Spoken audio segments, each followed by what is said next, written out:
Okay guys, magandang araw po, no? Update lang po tayo. At syempre po, for today's, nagkaroon na po tayo ng roof, nalatagan na siya. Meron na po siyang pinaka installation niya. Ayan na po yung pinaka installation niya. Paling po tayo sa taas para ma-check natin siya, no? Ayan. So ito, naka-paint pa rin to, no? Primer. Ayan, meron na po siyang installation.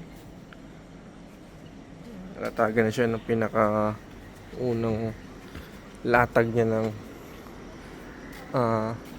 bubong or yero natin. Ayan. Installation po na 12mm double sided po yan. Ito na po pinaka itsura niya.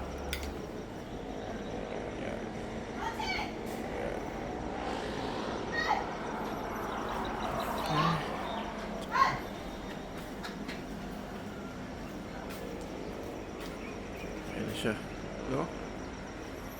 Yan pa yung installation po natin. And then yung yero, dito na yung yero. Ayan na, yung yero po natin.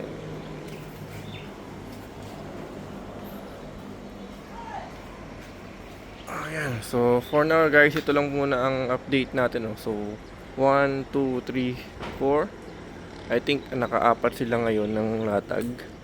Ano po siya, 0.5 po ang kapal nito, no?